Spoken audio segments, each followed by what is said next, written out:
The inter-university debate airs every Thursday from 2 p.m. to 4 p.m. on Civic Space TV on YouTube. This week, we have Kabale University. First of all, I would like to start by congratulating Kabale University upon making it to this stage of the quarter-finals. I'm your host. My name is Lake Jendafasi. I'm an advocate, a lecturer, and a tax consultant. The universities competed in the inter-university debate, and some universities made it to the quarterfinals and others did not make it. And one Uganda university is Kabale University that we are hosting today.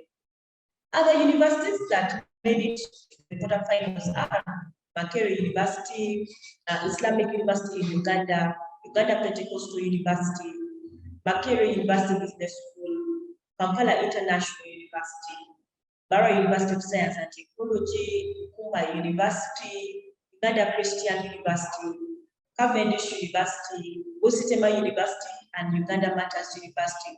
So all these universities that made it to the quarterfinals are now at the stage of holding their internal debates. And after this, the universities will meet and compete, and we will see which university makes it to the semi-finals. Our topic for today with Kabale University is, have Ugandans attained gender equality? What are the opportunities and challenges for gender equality in Uganda? Without wasting time, let me introduce our debaters for today. We have two ladies and two gentlemen.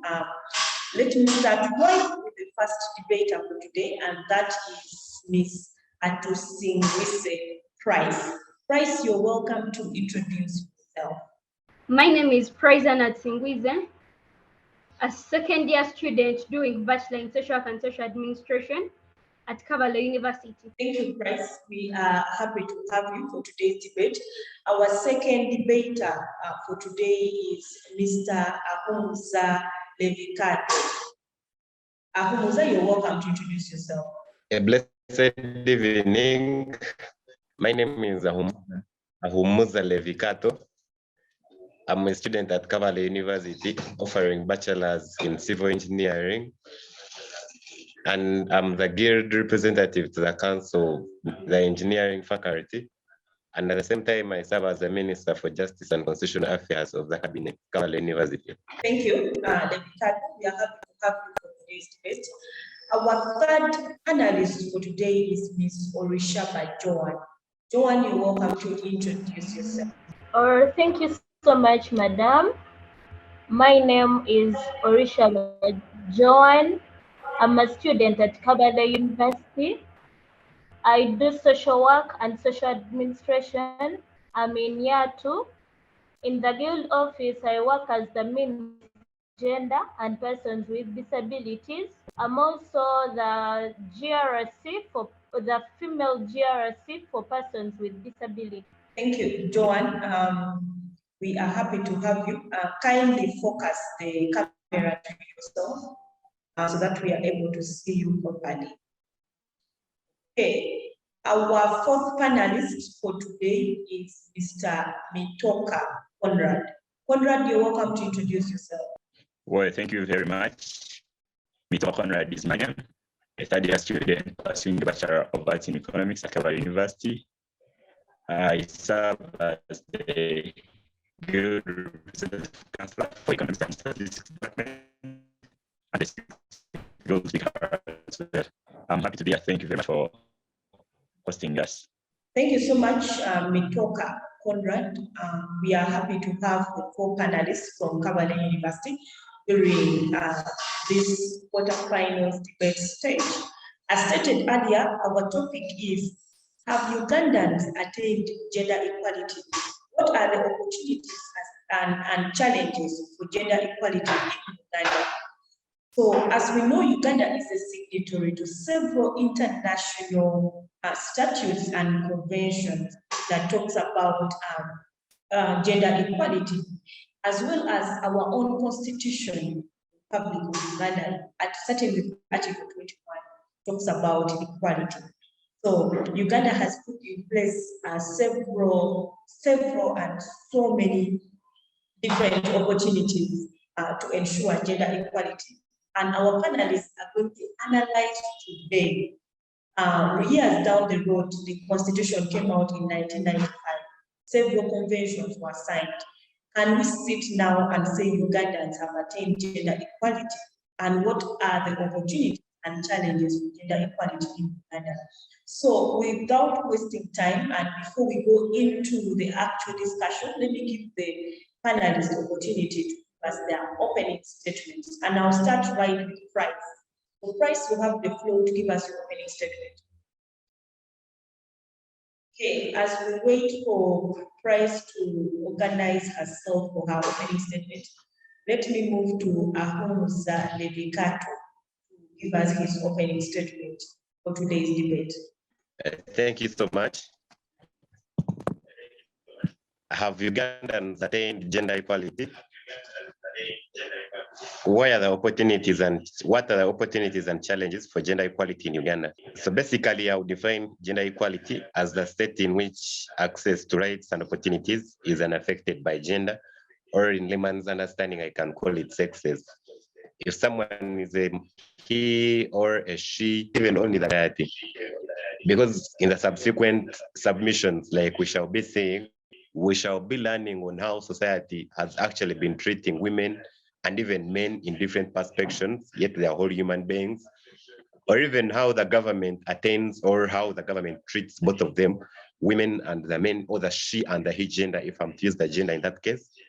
And then we shall see that equality between men and women exists when both sexes are able to equally, in the distribution of power and influence, have equal opportunities for financial independence through work or through setting up businesses, enjoy equally access to education and opportunity to develop personal ambitions.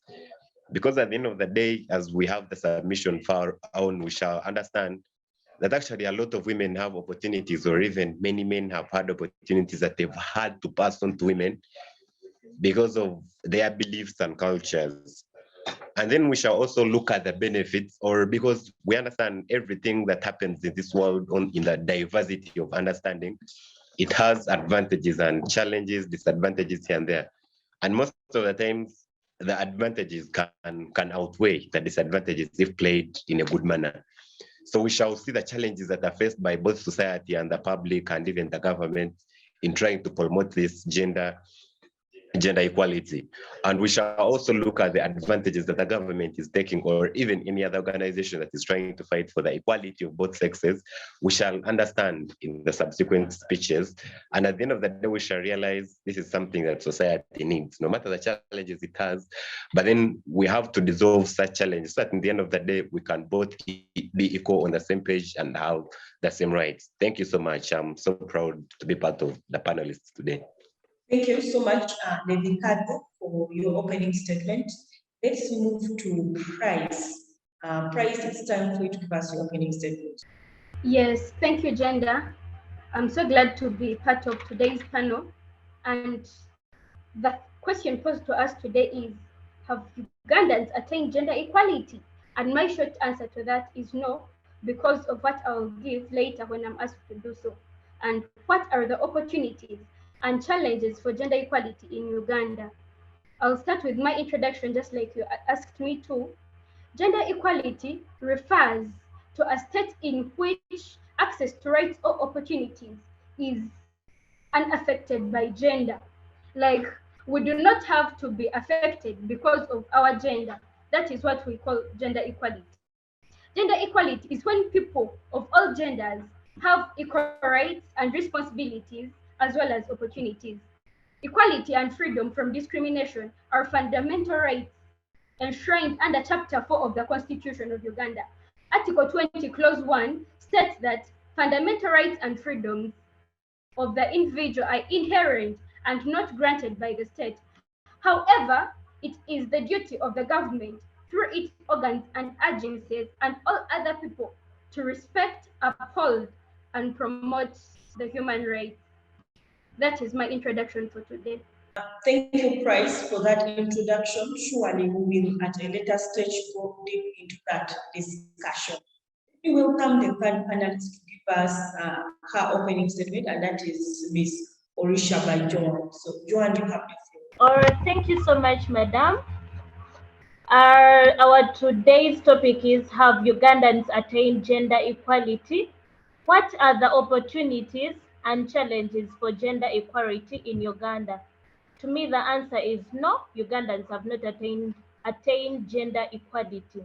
Gender equality refers to the rights of men and women to have the same opportunities for the achievement of important goals in society.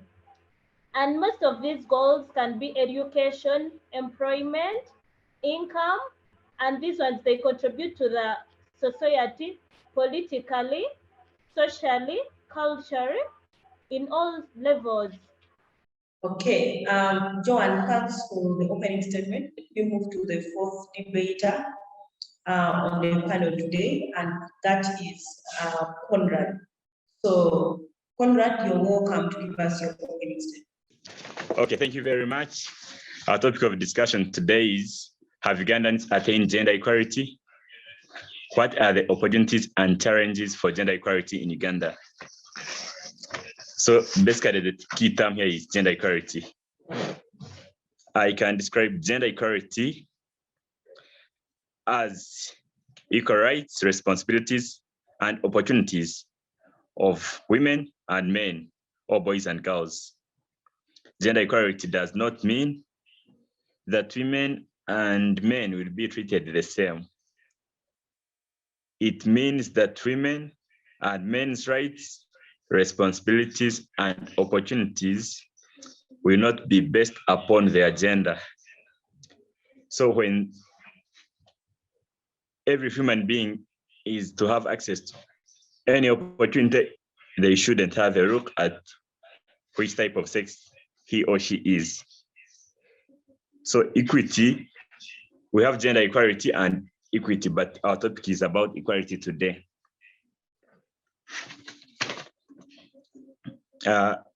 If you are to look at how Ugandans have attained gender equality, in my perception, I think there is a step taken, but we have not reached to perfection of what should be.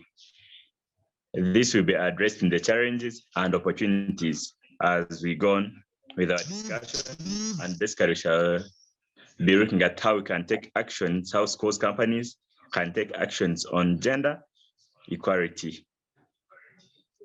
Thank you very much. Okay, thank you, Conrad, for that. So let us get into the discussion now. I would like to start with Price. Price, take us through history in terms of gender equality. As Uganda, where did we come from and where are we at right now? Price, you have the floor.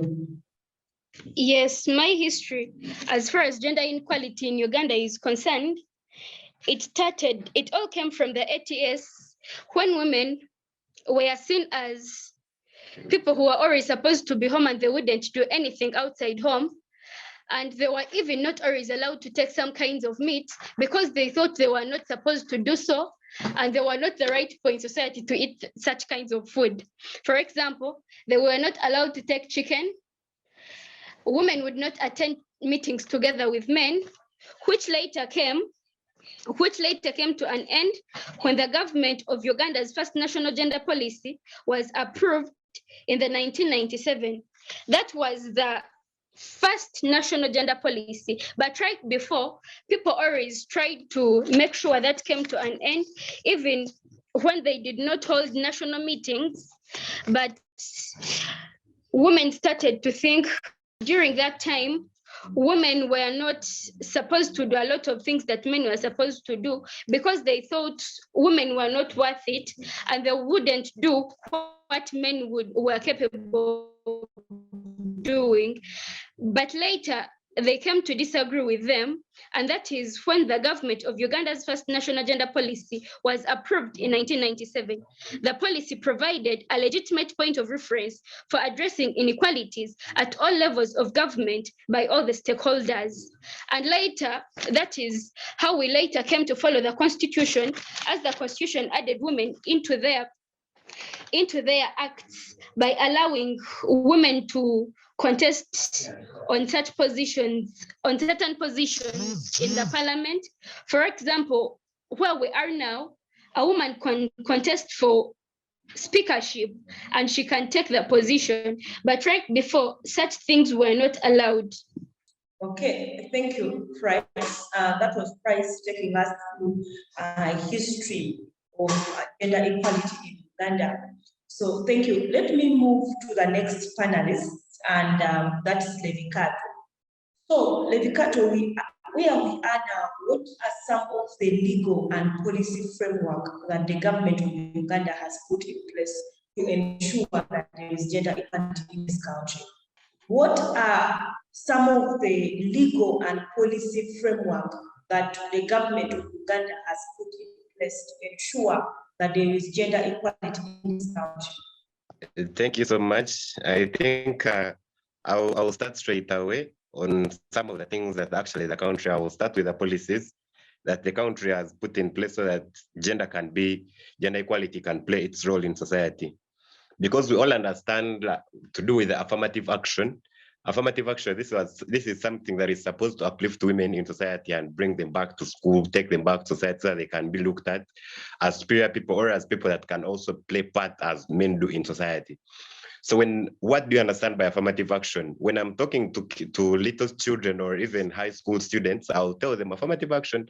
This is where in Form 6, a student going to the university, when she's a girl or when she's a she, that person is given 1.5 weights as additional so that they can be able to compete in the world with the boys, that actually the boys that are considered to be marginalized, superior compared to the girls.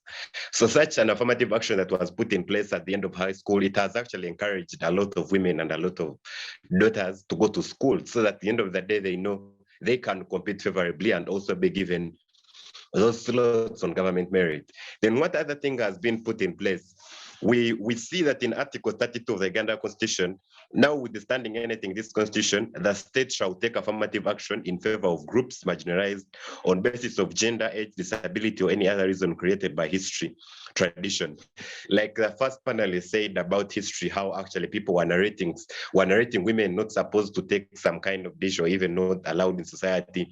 We've seen that actually such an article can bring women outside the box. Even taking an example of what is taking place now. Look at the cabinet that was appointed by His Excellency, the President of Uganda. Women have actually taken most of the top positions. Why? This is a symbol that is supposed to show the August House, or that is supposed to show the public or even anywhere that Uganda is actually practicing the affirmative action, so that women at the end, because the affirmative action calls for equality, where if the ratio of men to women is 5:1, then even in public offices, let's see the 5 women to the 1 woman, to the 1 man, we see 5 women to the 1 man, so that the affirmative action can be achieved. Then if we go down to the rights of women, because we see that even the Constitution itself under the policy making body, Article 35, it's all basis on the rights of women. So meaning these women have actually been fully accounted for, not only in society, everything is trying to improve. So the policy that the Uganda, if we take subsection 1, women shall be accorded full and equal dignity of the person with men. So meaning there is nowhere, because gone are the days when someone in a skirt would go like in society or even passing on the streets like different countries are doing, and then you find such a person is being run after, like the Taliban are doing in the country that they've actually taken on through the civil wars that were there. So meaning at the end of the day, Uganda as a policy making body, it's actually playing its part to make sure these women are not left out of society. And then another thing if we look at various universities, because universities are also part of the country, or they are also part of the government. If we look at the public universities in different constitutions, I'll borrow an example from Kabale University. We have some constituencies, or we have some posts within the government that actually must be stipulated for only a woman. No matter the consequences, at the end of the day, that post must be taken on for a woman. Because checking the electoral commission of the country, the policy that is there is every district shall have a woman member of parliament, a member of parliament that shall actually be representing only women. So it means that at the end of the day, even all public universities or even public entities are supposed to adopt such a situation, meaning they should always gather like a bigger superior or a bigger representation for the women. Because come to think about it, in Kabale University, you have different faculties and campuses. A campus can gather either one faculty or even more faculties. But at the end of the day, if it's a huge perspective of a campus, then it means that campus must have a representative who is a she, like a female representative to attain every campus. Like we have 3 campuses. We have main campus, we have the medical campus, and the engineering campus. So meaning at the end of the day, even if people are voted men, even if public has segregated women and only voted men in other positions, then the 3 positions shall rely and have women play their part. So meaning such a policy is actually helping women to be carried out.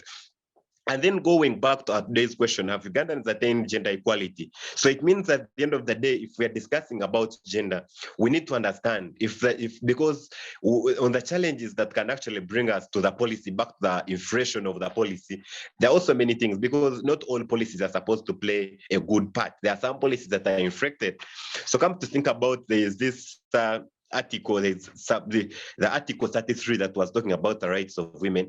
We've actually seen in subsection 6 that laws, cultures, customs, or traditions which are against the dignity, welfare, and interests of women, or which undermine their status, are prohibited by this constitution. So it means at the end of the day, a lot of feminism must take part in society. So if a lot of feminism took part in society, that's how we shall see women neglecting their positions, neglecting their duties, even if they have to. Because like in Article 32, it says that in Article 32, it states that a family or a man, in the rights of the family, that actually every woman above 18 years of age has to have a family, or if they are willing to have a family, then such people should be considered and be able to look after their families. So it means if Article 33 gives them the right to do anything they need, as long as men are there, or even both genders are in play. So it means we are actually neglecting that, in a sense of let men look after my children or anything. But then we have to believe as society, or as anything, that for the gender equality to be put in place, then everyone must play their part. Because think about it, at the end of the day, if men also decided that yes, women have also decided to neglect my children or anything, let me also refuse giving them money to go back to school. So at the end of the day, meaning if we need society to attain the basic of equality, then if these policies are to be followed, they have to be followed with a lot of vigilance. And at the end of the day, I know our country is one of the countries that has actually put affirmative action above everything. And we shall actually come to attain the gender equality that our topic today tends to seek from us. Thank you so much. Okay, thank you, Levicato. But before I move and bring Joan into the discussion, I just have a question for you, Levicato, for that submission that you just made about Article 33. So my question to you is it your submission that Article 33 makes women neglect their roles in a family? And if that is your submission, what is your suggestion? Do you think we should do away with the article? You think it needs redrafting? What do you want? What do you think the government should do about that article? Thank you so much about the article, because when I was ending my submission, I clearly stated that for us to be able to to attain the gender equality that we all seek for, then we need to take the things with keen interest. So meaning what I'm trying to insight is, if if we need to attain the gender equality, then both sexes must play part in this. Meaning, if a woman is supposed to play their role, let them play their role, regardless of what certain articles stimulate in the Constitution. Or if a man is supposed to play their role, let them play their role according to what the Constitution states.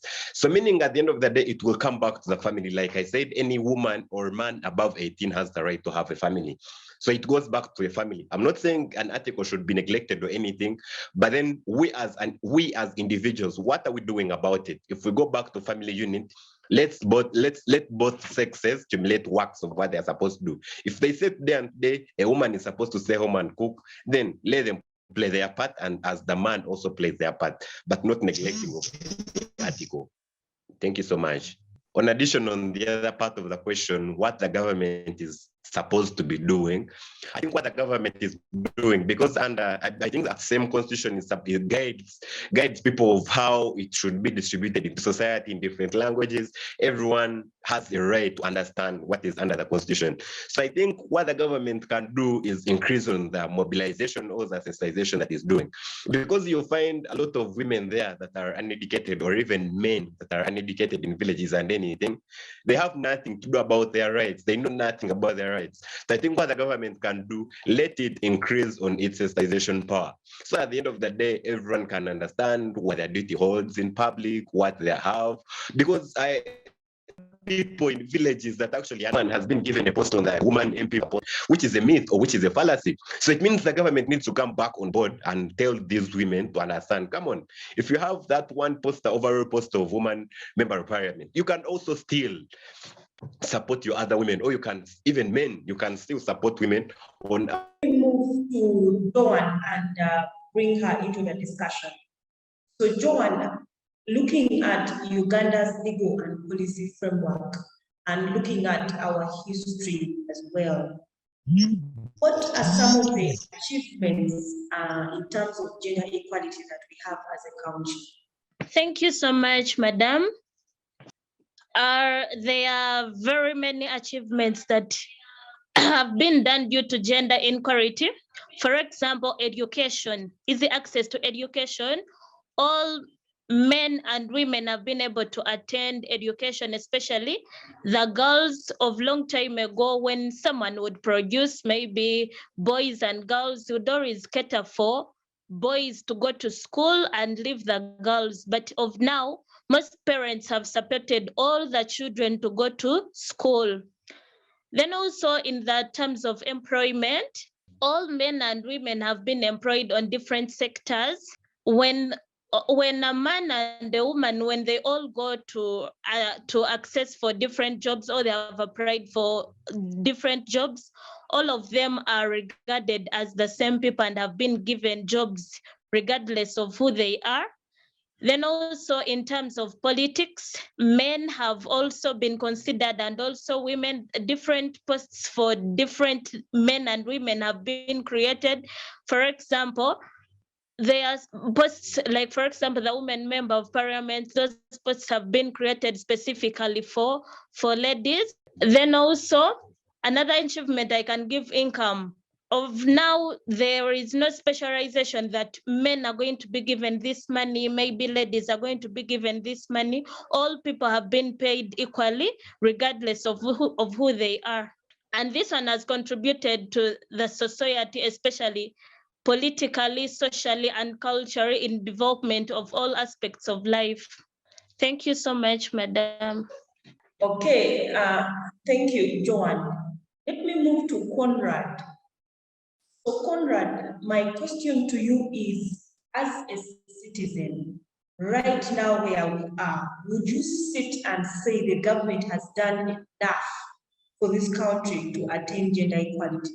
In my perception, there is what the country has tried to do, and there is what it has done. But on a scale of 1 to 100, yeah, it has greatly performed to around 60%. This can be seen within the legal frameworks by the parliament. Most of the government circles we have seen the balance, at least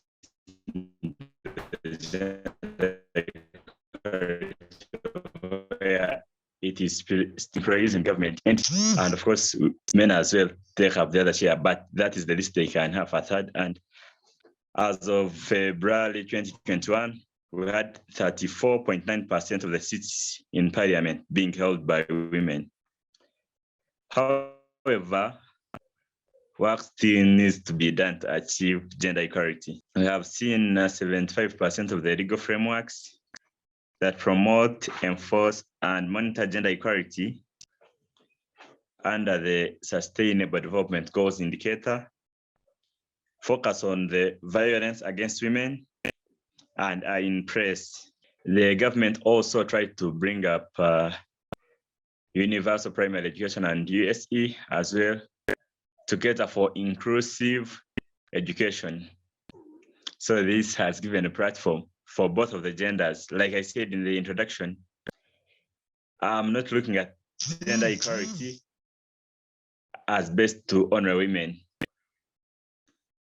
Opportunities and responsibilities should be shared minus looking at the gender. So in this discussion, we should have it at looking at equity for everyone, not basically at the women and men, or girls and boys.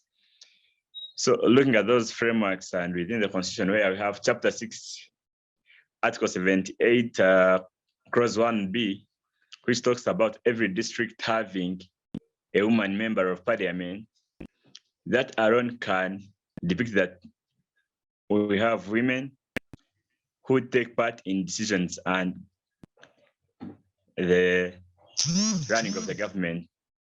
Currently, we have the Vice President, Her Excellency Jessica Rupo, being a woman. We have the Prime Minister. At least it is sort of a balance where we have women on board and men as well.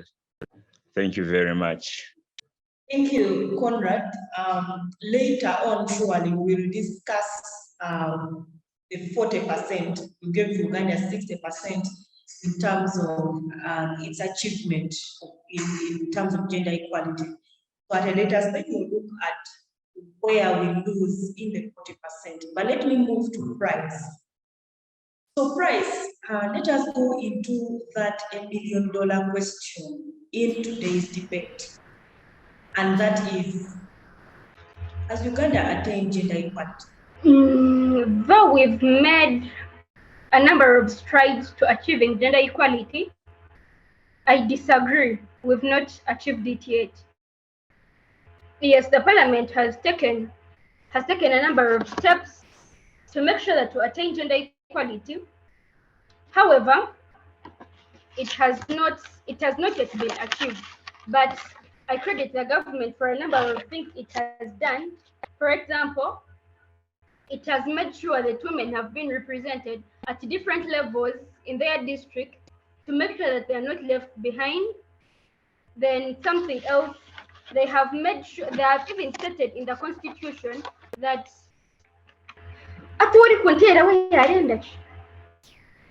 yes, if a man and a woman in a family, they should be at the same level, and there is none of them that should be under the other. That means when we are in a family, if I discuss this one, I should agree with my husband other than refusing, like other than trying to be superior than he is. Then something else is,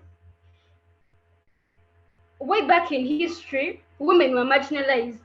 They were generally trapped in their homes and would only perform domestic chores and duties.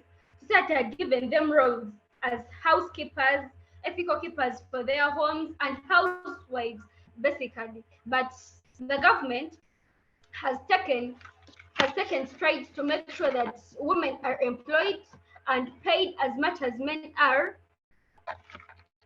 though we still lack as far as that is concerned, because you find someone employs both a woman and a man, but later you find when they're going to pay, they assume men have more responsibilities than women do, and you find that men are paid more than women are, even when they do the same tasks, or even you find women are performing more tasks, but men are paid more. I don't know why that is done.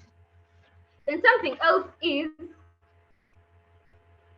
there is a culture among the Baganda that when a woman is going to greet a man, she should kneel down. I mean, it is equality. Why am I supposed to kneel? If we are to be equal, let's both kneel down, or let's both stand up. Why is one of them kneeling? There is no equality at all, and I think that should be addressed. Then some cultures practice female genital mutilation, and I don't think that is right, because according to the Constitution of Uganda, it states that somewhere that I think it is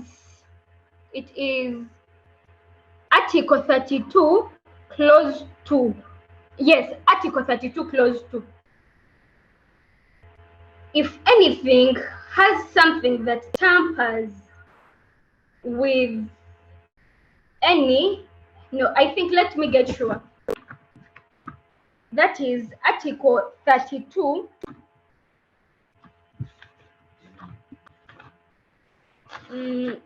Article 32, Clause 2. Yes, it states that laws, cultures, customs, and traditions which are against the dignity, welfare, or interest of a woman or any other marginalized group to which Clause 1 relates, or which undermine their status, are prohibited by the Constitution. They are prohibited by the Constitution, and the female mutilation of the genitals is not right. Like, it hinders the comfort of the women, and I think that is not right, and therefore should come to an end. And then something else is, why are we a patriarchal society? And besides, we wouldn't want men to lead as well. We wouldn't women to lead, but why are men leading? By the time we get married, we agree that we are making a family together, not the other one being ahead of another. So therefore, I think even when the Constitution talks about it, when we put things into practice, we do something completely different. The Constitution states that we should be equal. But when we come to practicing what we are practicing, a man will always be ahead of the woman. That is not right, and therefore, but I think the government has done what is supposed to be done, and the loopholes that should be addressed are left to we that raise the children. By the time you are raising your child, make sure that a boy will grow up knowing, I am no different from my sister. If I cook today, she should cook the other day. If I wash utensils today, she should wash utensils the other day.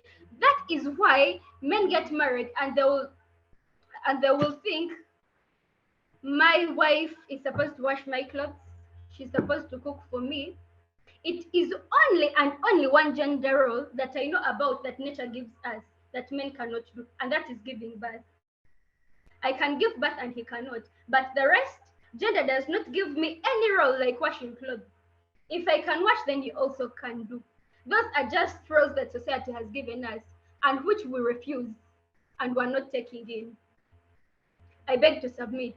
Thank you, Price, for your very elaborate discussion on whether Uganda has attained gender equality. Let me move now to Levicato. So, Levicato, what is your perspective of this? Has Uganda attained gender equality? I will just start with a different phase of how I understand the nature of life, or how it is supposed to be taken. Because at the end of the day, if Uganda has attained gender equality, we would not be here discussing this topic today. So by the virtue of the fact that we are here to discuss the gender equality, it means there is still something lacking within everywhere. But then at the end of the day, we understand there is nothing that shall ever be 100% perfect. So that's why my fellow panelists were actually discussing about the percentages of how they think it has attained to this percentage or it has attained to such and such a percentage. So I'll go straight to my own submission of how I actually think Uganda has attained the gender equality. If we are to see how much power was entrusted in it, because if we are to lay down, we shall see that actually 40% of the women, of the girls that would start school, at the end of the day, they would be forced to marry before the age of 15. That was in 8 years, that was the Uganda of then. In 40% of the girls were forced into marriage with older men. Why? Because their parents would want money for either luxury or for even taking their siblings to school. And most of the times, the girls that would be married off would be firstborns or even secondborns. Why? Because a girl child is someone that has that entity in them that they have to look after their siblings. Even the matter of fact, if they were not willing to go to that marriage, but then they would remember, I have my little brother, Levicato, who needs to go to school. So I must sacrifice the good of my life. I must sacrifice my youthful age so that Levicato can be able to go back to school. But then we understood, we later saw that actually the percentage keeps on reducing day by day. Because if they were getting married off at the age of 15, Uganda tried to play its part by enriching it in the constitution that actually someone below 18 is a juvenile. So when someone is a juvenile, they don't hold the identity to go back to marriage. No, they have to be 18 years and above, and then they can allow to go back to go to marriage. So meaning at the end of the day, as the country, it's doing all it can to make sure that goal is attained. That is why percentages keep on reducing day by day. Today, it's around only 20% of the girls that are forcefully married off.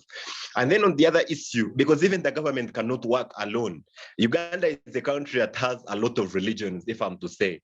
They have very, very, very, very many regions. So basically take a narrative on some of the regions that are basically known to us, the Anglicans and then the Catholic religion. So we shall see that among the norms that are taught by such Christians, they are supposed to make sure every man has one wife.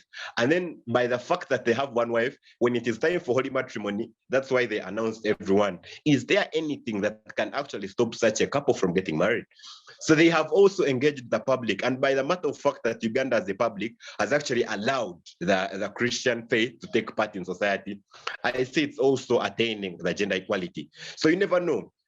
If we are to consider the general progress that is happening day by day, I think around 40, when we are doing the 2040 development goals, I think Uganda shall have reached somewhere or even shall have attained 100% by then.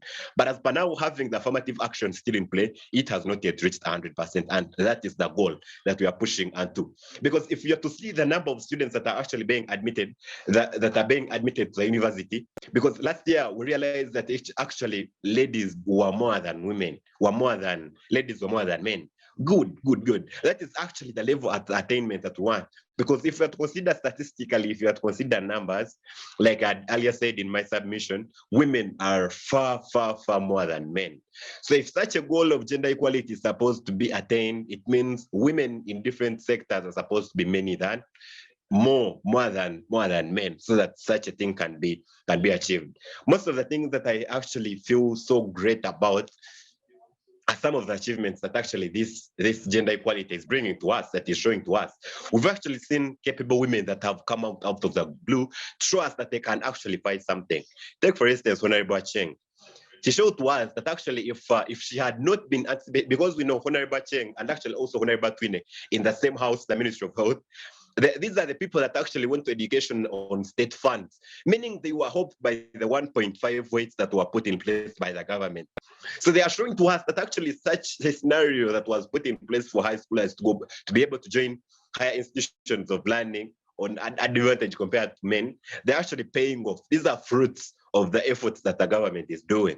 And we saw that 2 women were able to single-handle a COVID situation. And currently we are normalizing as the country. Come to think about it, even the The increasing prices of commodities shall also be sorted by a woman that was hoped by such a scenario. So I will say that Uganda is, as far as it is now, according to statistics and everything, Uganda is going where it is supposed to be, but it's not yet there. So if I'm to rate, I will give it that higher perspective of 60% achievement, but then we also need that 40%. So I urge the public and even everyone part of this panel or even outside that shall be able to tune in and be able to listen or even watch this show. I want to tell you, let us all play our part. If they say don't do this, don't force a lady to get married off, even if someone is rich as what? Because one of the things that have actually forced women of these days go away from tradition or anything that would force them to get married before their 15th birthday. But currently, the issue that is affecting women is betrothment. You'll find a woman that is at a university and because their family background had no money to take that child or to take that girl to the university, a certain rich man comes out. Even if that man is not rich or anything, but is able to afford tuition, then the lady is betrothed to that man. In the context of let me educate her, and then at the end of the day after university, I'll be able to take her in as my wife. Something like that has actually left a lot of women in prison of Kwagamaya. And at the end of the day, they are left with no option, but rather get married to men that they don't want. So I think government should come up and look at a way of making funds available for many women that cannot afford education rather than being betrothed. Because if I was to do a blame factor, I would not put that blame on those children that are being betrothed, because at the end of the day, betrothment is the only option they have for them to attain education. And if they don't attain that education, still, for the worst, they will even be impregnated in the village. So meaning they rather take that option of betrothment. So at the end of the day, I urge the government, let it not relax. The 60% that it has done, even the 40 is possible. The highest percentage has been done drafting policies and doing what? Let the lesser percentage not make us to drain. Let's fight until we achieve what the country fights for. Thank you so much. I'll be open to any question. Okay, thank you, Conrad, for that. Surely we'll have coming in at a later. Levicato will surely have more questions coming in at a later stage. But let me move to Joan. So Joan would like to also get your perspective on this. Do you think Uganda has attained gender equality? Thank you so much, Madam. I would like to listen to the question again. Joan, do you think Uganda has attained gender equality? To me, no, it has not attained gender equality due to the different reasons. First of all, Uganda has implemented laws, but they have not been monitored. Then also, about the mindsets of the children, most of them grow up with the mindsets that they cannot do this and that. Then also I can also talk about culture. I can give an example among the Baganda. They have always felt that women are always going to kneel for men, but I don't know the reason to why men cannot kneel for the ladies. And another thing, there are some organizations that have tried to promote gender equality, but most of them have not been implemented also, though they have tried to reduce the cases of gender inequality. For example, there is the United Nations Entity for Gender Equality and Empowerment of Women. It has tried to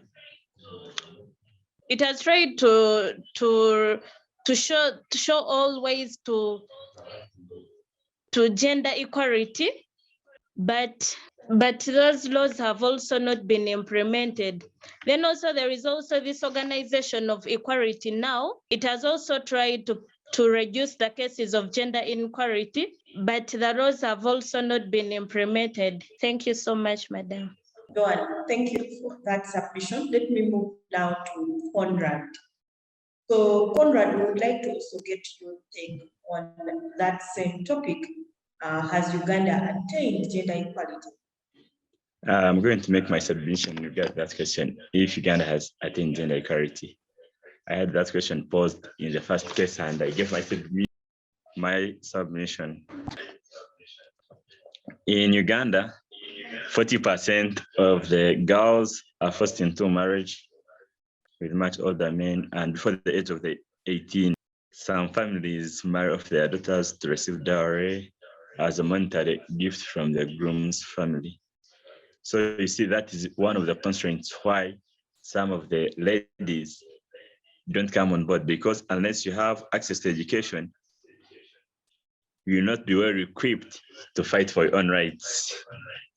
But girls' education of 1997 in universal primary education and university, this gap in both girls and boys. And we have also had the female literacy rate increase from 45% in 1991 to 68% as of 2018. So continuing this trend for girls' education would be necessary to transform and achieve. We can basically try to do gender equality. And when we also have to look at the legal framework, we have seen that everyone has the legal right to work anywhere regardless of their gender.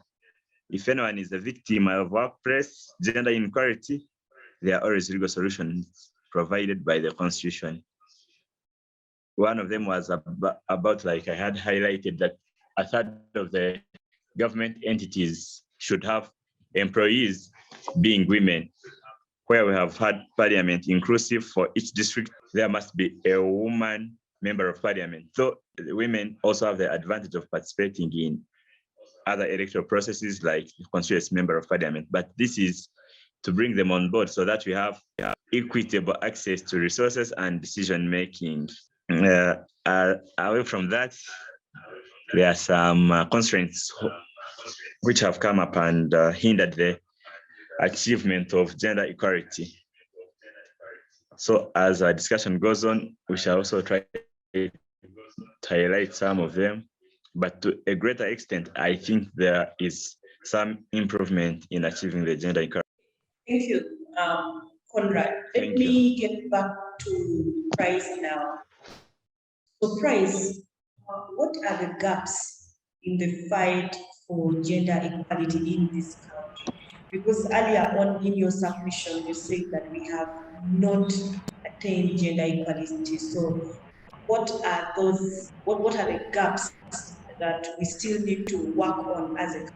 The gaps that still lie in between the gender equality that we are fighting for is the mindset of the children we are raising.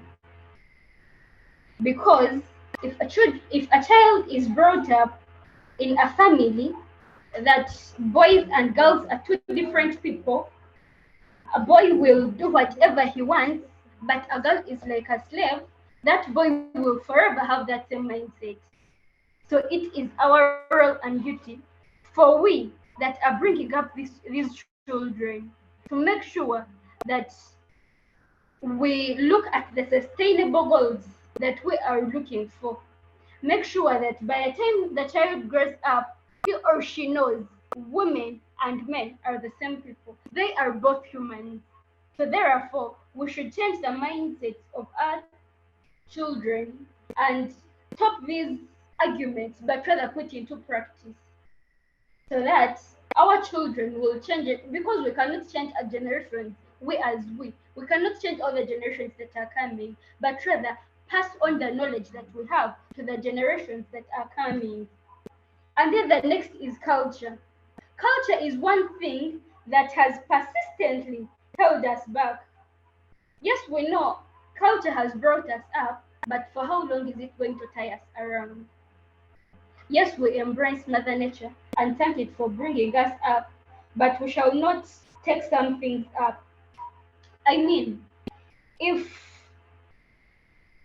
a man will basically never cook just because for him, he knows according to his culture, a woman is supposed to cook.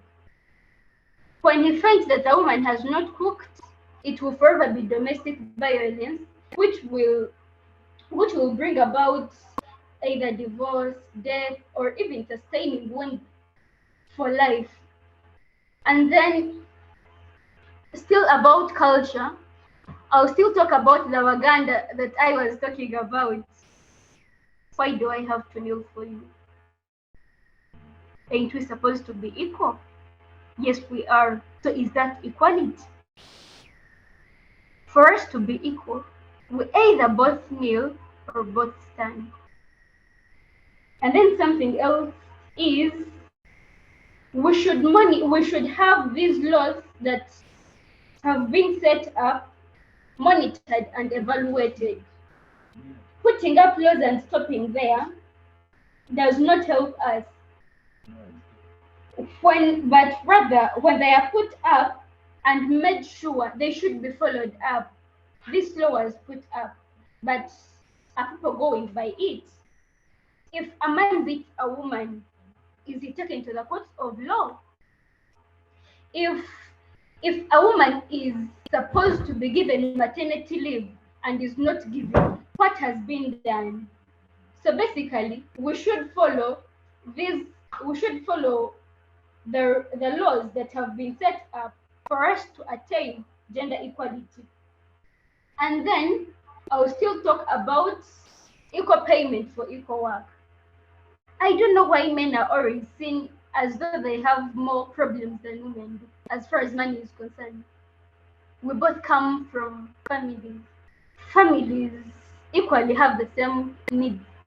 Every family will need soap, every family will need food, and most of the families have both a man and a woman.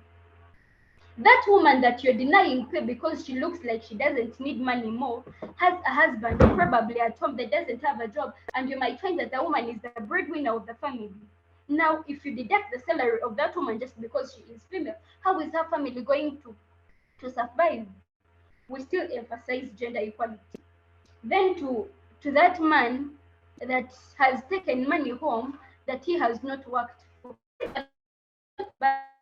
getting drunk and sleeping along the way, the pain of working for that money that they are being given almost freely. And then,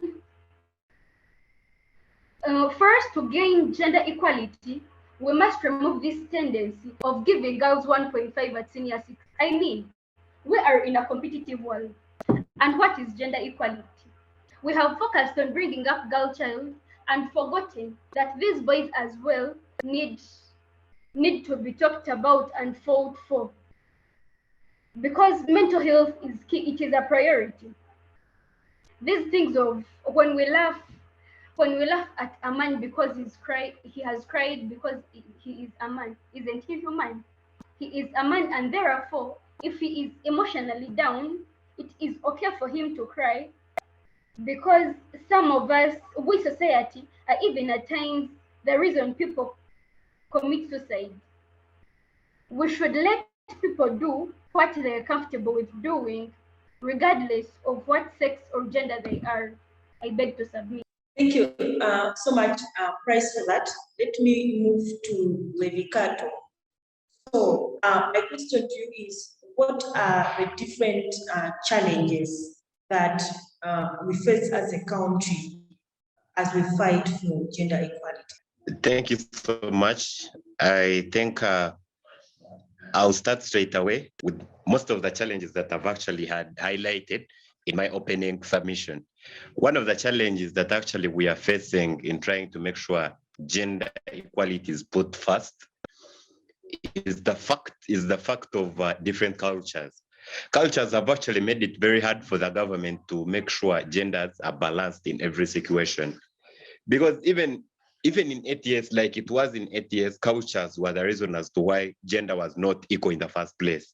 So even in the status quo, culture still carry an upper hand to make sure that women are not equal. Take, for instance, the cultures in Mbale that practice I'll call it in layman's understanding, the circumcision of women. Something backward, but then it's still practiced by some societies in the current world. Then, meaning at the end of the day, if government, because we also understand that government does its acts basing on what it needs to get from there. because we are living in a greedy world. I'm sorry to say that, or even a corrupt world, or even in that broader perspective, a world where politicians only work to make sure they favor their voters, so that in the next coming election, they are given a favor to go back to parliament, or even be able to be presidents again, or take the lead in governing others.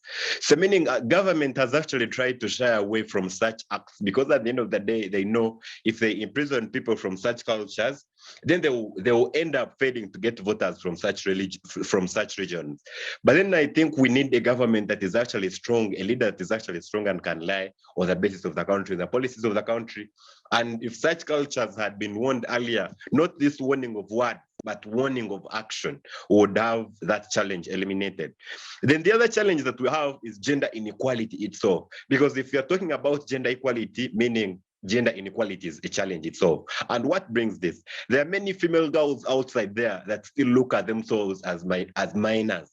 They think that because I'll give an example, when you're at the university and you're dating some girl, or even a girl is having a boyfriend or anything, even the girl at the end of the day will always expect to have money from the boy, will always expect to have this and this. And the only duty, I'm speaking this on a broader perspective, on a percentage of 90 to 100. You find it's like just like 10% of the university girls that actually take this in play, where they give responsibilities to both of the sexes.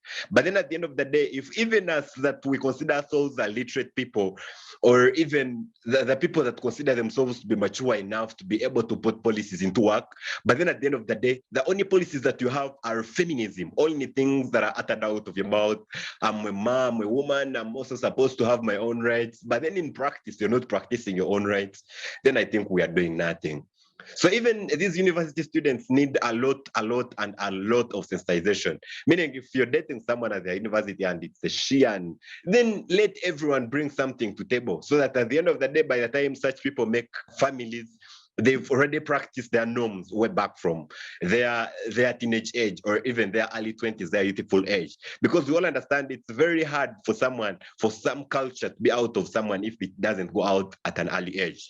Then the other thing, the challenge that we have is impunity. So we shall realize that a lot of people that are actually practicing bad things to women, they actually do it out of impunity. You find they have nothing. They don't consider women as something in society. They only see them as sex objects. They only see them as vessels that are supposed to hold pregnancies and make sure they are looked after, and even birth is given. So meaning it deals down back to our government on sensitization. How basic are they making such things count? And then the other challenge that I'll make, it's about religion way back. Because we understand that as something is actually promoting the other, it's actually depopulating the other. As Christians are doing a lot of things to make sure things can become easy, then on the contrary, Muslims are actually part to blame in the gender inequalities we are facing, whereby they even allow a man to be able to marry up to 4 women. Jesus Christ, where shall such women be able to practice their equality? Where? Because you're seeing your man once a week, that is if it's satisfaction is supposed to play its corner, and then the other week goes to another woman. So meaning at the end of the day, if such religions are not changed, or their perception is changed, we shall not have such a scenario change. Because then the other thing, I also go in the other part of religion, going back to Catholics, you find they don't allow women to lead masses, or they are not supposed to become priests or anything. The only thing they can do is serve Holy Communion to other people or anything, but they cannot be high priests. So meaning at the end of the day, even if you're preaching gender equality day by day, but then you're not putting it in practice on the altar, then you're doing nothing. You're just writing on water. Then the other challenge that we can have is the weak coordination and actually the monitoring mechanisms. So meaning at the end of the day, like I said at first, and these politicians are so greedy. The only thing they will actually preach is that people make sure equality is practiced or anything. But in the back of their mind, they don't go back to ground to make sure they monitor and actually imprison people, or even do what policies say. If policies are speaking about imprisonment or jail, let people play their part. Let people be jailed, let people be imprisoned, so they can have to learn a lesson in what they're doing. Then the other challenge that I can give is the limited attention to neglect group show issues. Because you will keep to understand that even if people are playing a higher or even a broader perspective in this, but less attention is given to such people. Because we'll take, for instance, the cases that are actually in the higher court, we've actually seen that they want money kintu kidogo, what have you given to the legal judge to make sure your case is tampered with? And such a thing has left out the poor women out there, the mothers out there that have actually taken to court their husbands for the little things they've done to them, but they cannot be attended to because of lack of money. The attention that is given even into the legal office has also become so limited. And then the other thing I can make it insufficient data and research.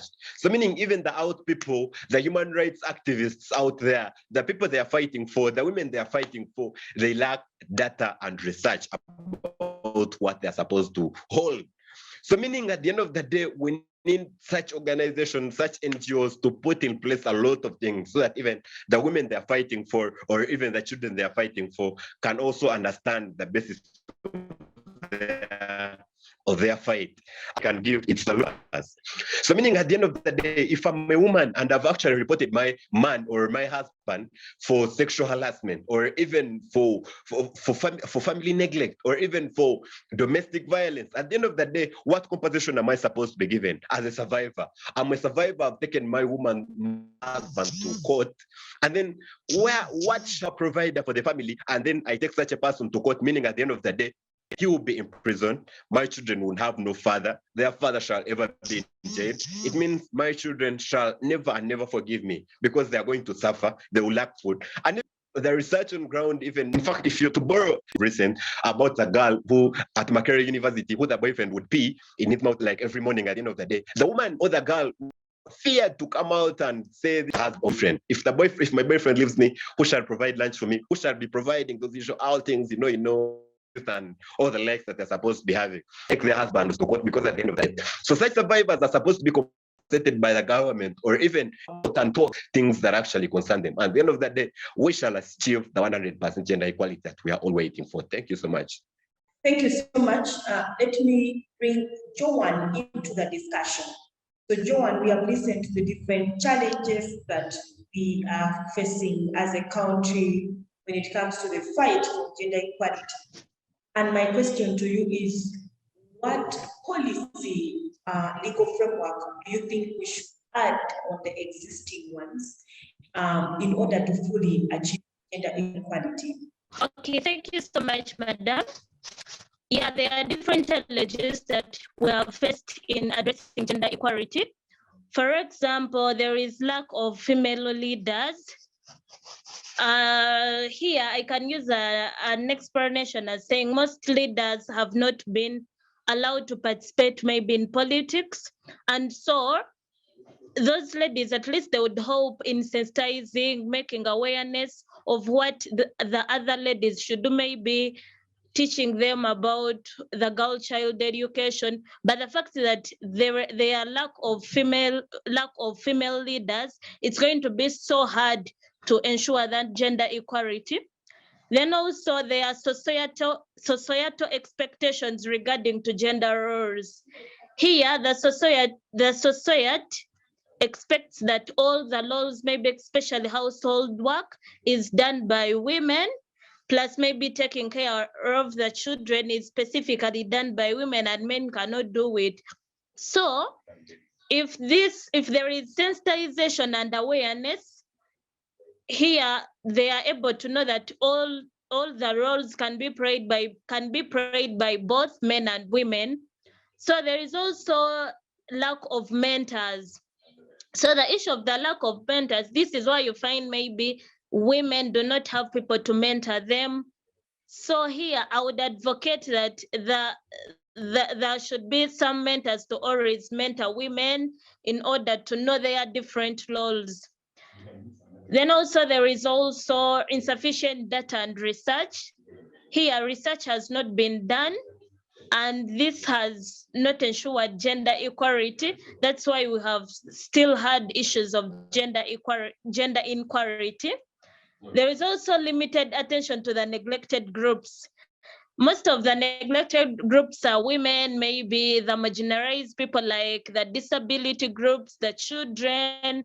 So I would advocate for more sensitization and awareness so that at least the marginalized groups are also to attain all those forms of gender equality.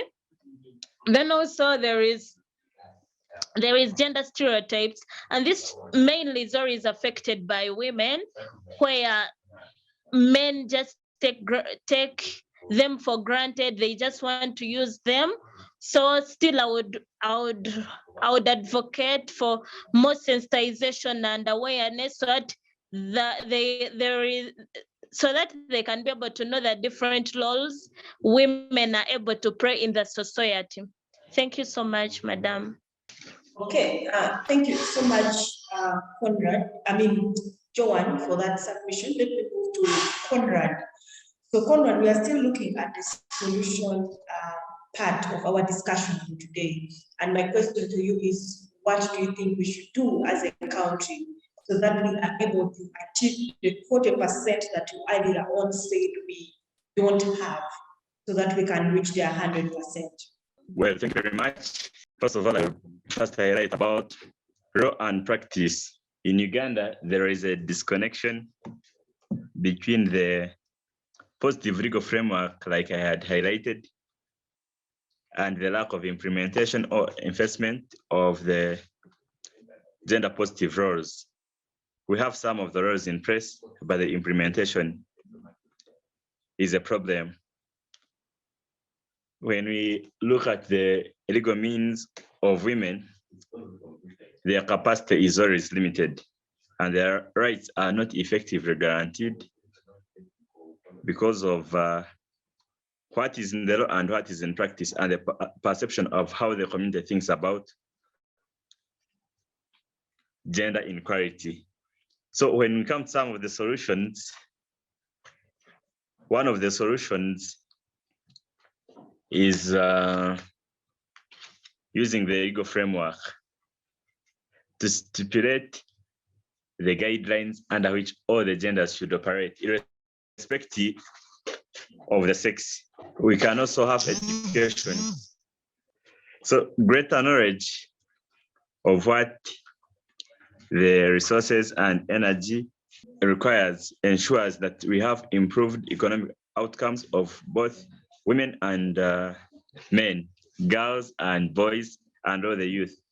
So when we have a good education system, it will create productivity of all genders, regardless of whether they are women or men. When we have a continuing trend of the education, this will be necessary to transform our country, irrespective of the gender.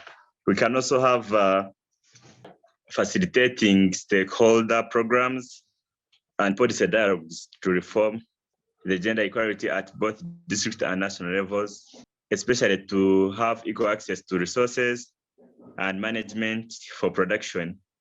When you have these dialogues, they create awareness to the public about what should be done, and they could have a positive impact about the thinking we have of thinking that basically the feminine is a weak gender. We can also have enhancing the technical capacity of both genders in designing sector-specific policies and programs on gender equitable access to all resources. When we have the technocrats engaged in this, they can always provide suitable partnerships of all genders so that we have all the people coming on board.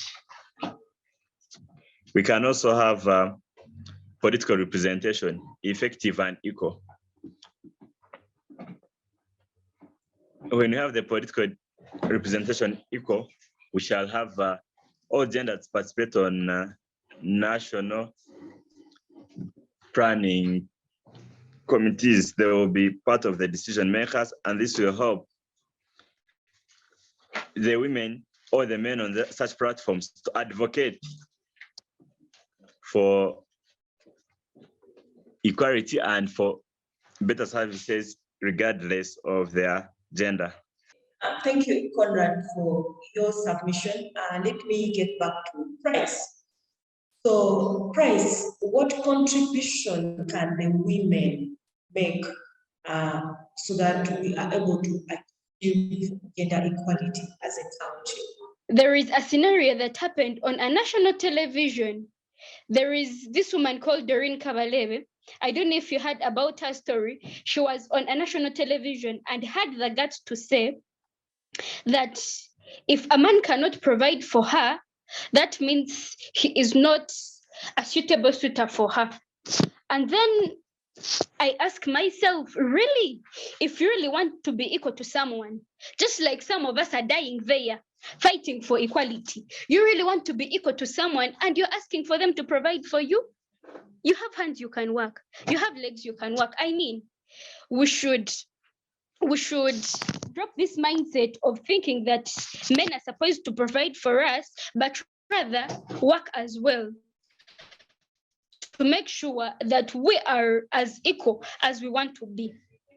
Next point is we have to drop this idea of thinking that this work is meant for men, this work is meant for women. What women can do, a man can do as well. Just like I said, it is only and only one role that can be done by women and cannot be done by men, which is giving birth. That is a natural role. But the rest of the things, be this, be the other, we can both do. And another thing is, yes, we understand that there are hindrances that always come as far as probably our bodies are made, but I believe there is no problem without a solution. Maybe if we say that we get sick maybe monthly, I know there can be a solution to that. You can decide to do maybe all your work, because if you get sick at a certain point in a month, and you might predict that from this month to the other, I might not be fine. So therefore, you have to utilize the days that you have before you get sick, so that you will not have lame excuses of saying, for me, by this time I was sick and because I'm a woman. And then there is something I don't agree about with the Constitution. They put us in marginalized groups. Who is marginalized? Me, I'm not. I'm a woman, but I don't belong under marginalized people. I mean, why should I be? There is nothing that I cannot do. So therefore, some of the women should drop the mindset of thinking that we are marginalized, because they have taken it as an advantage. Me, I'm not going to work just because I'm a weaker sex. I will get this and this. So they've taken it as an advantage, and that is why we are not advancing. Then we should empower our fellow women. Some people have totally failed to take it in that they can do as well what men can do. And therefore, it is our role as women to have them empowered as well, so that they can play the roles that are set to them, other than playing only the roles they think they're supposed to play from home, which do not actually bring anything to their pockets. Then women are the primary caretakers of children and elders in every country of the world. And Uganda is in the world. So women in Uganda are primary caretakers of children and elders for us here in Uganda. But still, minus the taking care of the children and the elders, they'll still have jobs that they are supposed to do and earn money, because these ones basically do not add and make them earn. They are caring for their own old parents, they are caring for their own young children. They should learn. Women that have maybe gone through that type of experience should train fellow women on how to balance the two, balance the former work plus this one that is always waiting for them at home. Okay, Price, before I move to the next panelist, I would like to ask you one more question based on your submission. And my question is that, do you think it's now time for women to be removed from the bracket of marginalized group under Article 32 and 33 of the Constitution? If I actually had the rights, I would amend the Constitution right away. We are not marginalized. That better amend the Constitution and remove women from the group of marginalized people. Because what can they do for themselves? What can we not do that men can do? If a man can read a book, a woman can read. If a man can do an invention, a woman can read as well. We are just. Okay. Thank you so much, Price, for that. But let me ask the same question to Conrad. So, Conrad, do you hold the same view as Price? Do you think it's time for women to be removed from the bracket of marginalized under Article 32 and 33 of the Constitution? Well, thank you very much. I could also have the same thinking. If the government has availed equal opportunities to all genders, then why should one gender be put under the marginalized group? That means the government will, or the stakeholders will give priority to what they think as if the future is on a feminine, regardless of the men, because since it has been prescribed as a marginalized group, that means it needs special attention. But with the gender equality, we are looking at all having equal opportunities regardless of the gender. So if the opportunities are availed, I think everyone will be at liberty to take up all the positions. Thank you very much. Thank you, Conrad. Joan, let me move to you. Do you hold the same view as Conrad and Price that women should now be removed from the bracket of marginalized? Me, women are not marginalized because I would give different views, because first of all, women are the primary caretakers of the world, if I may say, because women do most of the activities than even men do. Because you realize most of the household activities are done by women, and most men cannot do that. So then also women should always listen and reflect on what has been said about themselves. For example, if someone comes and tells you you cannot do this, maybe the fact that they already say they are marginalized, themselves, they should always empower themselves and have a saying that they can make it. Like they should believe in themselves and believe that they can be able to do everything regardless of who they are. Then also women should also be empowered, maybe in doing different activities. For example, participating in maybe the parliament, but giving them different posts so that at least they can be able to empower the fellow women and also promote the girl child education. Thank you so much, Madam. Okay, thank you. Thank you, Joan. Thank you, Joan. Let me move to Levicato and I ask you a totally different, from a different angle, but the same question. Conrad, kindly mute. Okay, thank you. So let me move to Levicato and ask you the same question from a different angle. So do you think it's time that in this country, we should take away the different opportunities that have been handed over to women because of them being in the bracket of marginalized? These opportunities include the 1.5 given to you when you join the university, the woman MP position given to women, and the different woman representative positions at different levels in this country granted to women. Do you think it's time that this country takes away all those and gives the opportunity for women and men at the same level? Thank you so much. I'm using the same phone as Conrad is using, so we are literally using the same name inlet, but this is Levicato Ahumuza. So I would like to clarify on that point of should the opportunities that have been given to women, like the 1.5 weights or even the extra posts that have given to them be taken away.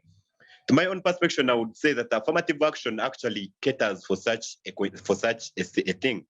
Because at the end of the day, the affirmative action, the role it is supposed to play, it's to make sure things are done 50-50. So meaning at the end of the day, if the 50-50 goal is reached, then the affirmative action takes itself away. Because in the way it is stated, the people that made the constitution were so wise in a way that they stated that actually they are doing this for the marginalized people.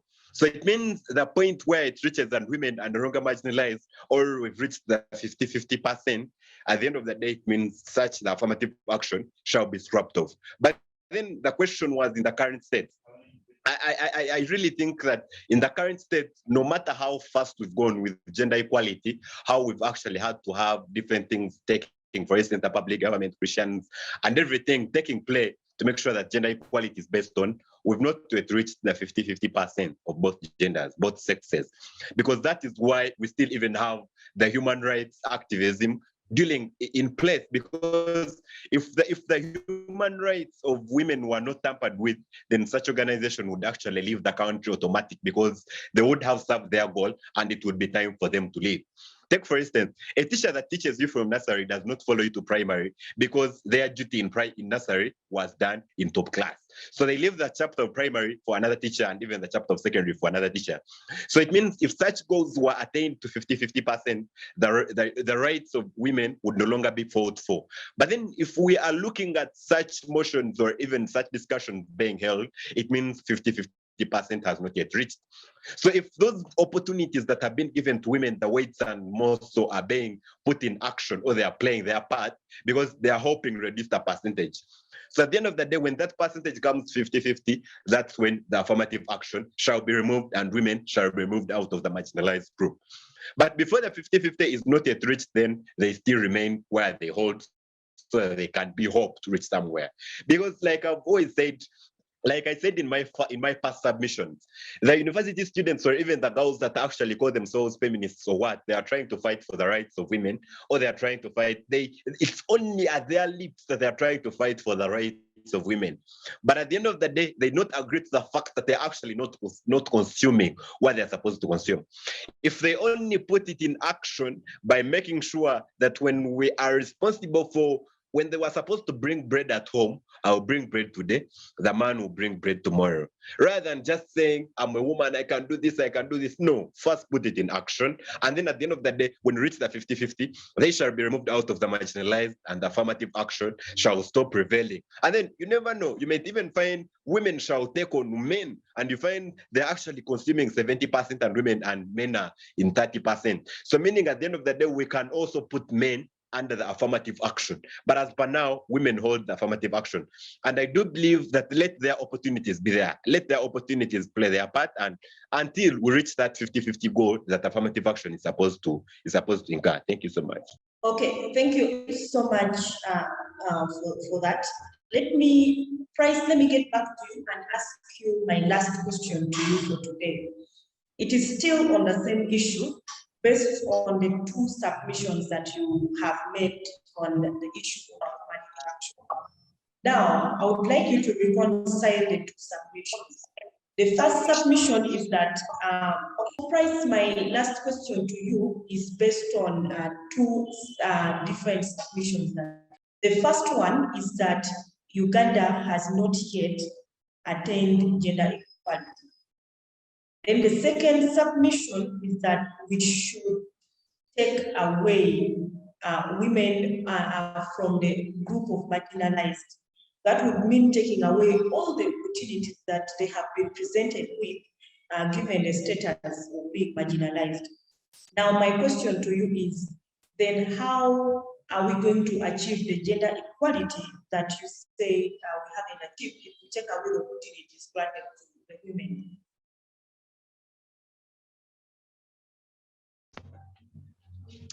Thank you, Gender.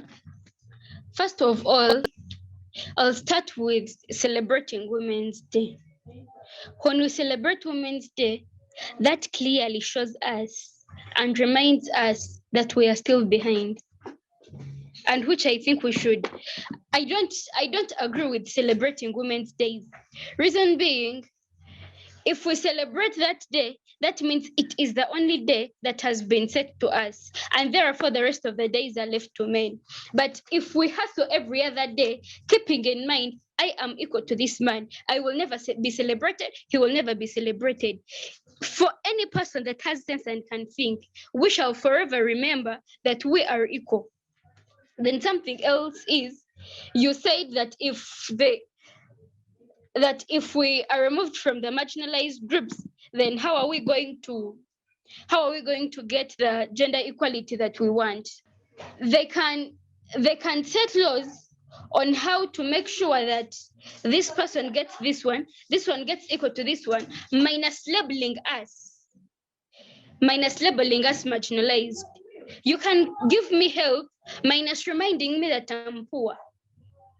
You can pay for me tuition minus reminding me that my parents cannot afford. They can help us in fighting for what we are fighting to achieve, minus reminding us that at the moment we cannot do it. And besides, it's not that we can actually not do it, because we have women that when we team up, we can have what we want to be done, but we are just left out by those women that think that they cannot have it done, minus men. But if the men can also be added unto us and have the same mindset like some of us do, it's only that, okay, it is all a matter of having to change our mindsets. Because even if the laws are set every other time, every other day, as long as the mindsets are not changed, even if we are written in the books as marginalized or not, but as long as mindsets are not changed, mindset here is key. As long as mindset does not change, we are going nowhere. Okay, thank you so much, Price, for that response. We have come to the end of our debate for today. I give the panelists an opportunity to give us their closing remarks. Kindly use 1 minute each to give your closing remarks, and then we will close today's debate. I will start right away with Conrad. As I conclude, I just encourage the public, especially the institutions, which have to breed knowledge for the country, to agitate and address the idea of gender inequality so that we can have equal balance in whichever aspect of life. And I also encourage and thank Civic Space TV and Center for Constitutional Governance for always giving us a platform to share our ideas and to create awareness. Thank you so much, Conrad. Let me move to Joan. Thank you so much, Madam. I'll begin appreciating for giving us such an opportunity to express our different views and ideas that we have. I really thank you so much for hosting us. I'm really grateful for this because it has been an achievement. Then I really thank you so much for the topic that we had today, have Ugandans attained gender equality? What are the opportunities and challenges for gender equality in Uganda? According to my perception, we have not yet attained our gender equality, but we are on our way to attain it. I'll remain Joan Orishaba, and thank you so much. Thank you so much, Joan. Let me move to Levicato. Thank you so much. I think, like any other person, I would start by thanking everyone, the stakeholders that were involved to make sure this becomes a success. And then I would like to urge all the women out there that consider themselves as feminists, or even people that are female activists that are fighting for the rights of females. Let them start acting, not just words. Let the action begin, so that at the end of the day, we can have the gender equality that we all seek for put to consideration. Thank you so much. Yes, thank you. Last but not least, let's have Prize. Yes, I wish to thank the Center for Constitutional Governance for organizing this for us and having to listen to our views of what we think about this. And thank you for helping us make research, because if such topics are never brought up, some of us will even never get to know that we're supposed to be talking about them. I urge all the women to get to know that there is nothing we cannot do, and remind them that the future is female. Thank you. Thank you so much, Prize, for that. I would like to extend my gratitude to you, the debaters, who did the research and were very articulate, spared time, and unpacked this topic for today. I would like to appreciate you so much. Students from Kabale University. Today we had 4 panelists. We had Ahumuza Levicato, we had Atusingwize, Prize, we had Orishaba Joan, and Mitooka Ronald. Thank you so much for sparing time to unpack this very interesting topic for us. I would like to appreciate Center for Constitutional Governance and Civic Space TV for organizing the Inter-University debate. Inter-University debate airs on Civic Space TV every Thursday from 2 p.m. to 4 p.m. The university students started from the stage of internal debates as they prepared for the inter-university debate. We held the inter-university debate where the different universities battled it out to make it to the quarterfinals. This stage, we are at the level of quarterfinals. And as we prepare for the universities to battle each other in the quarterfinals, we are right now holding internal debates in the different universities to determine who will represent the universities at the quarterfinal level. So today we had Kabale University, and we are happy that they were able to articulate this topic. So I'll see you again next week, same time, with another university as we prepare for the quarterfinals. Thank you so much. I've been your host for today. My name is Lake Gender Fancy. I'm an advocate, I'm a tax consultant, and a lecturer. Bye.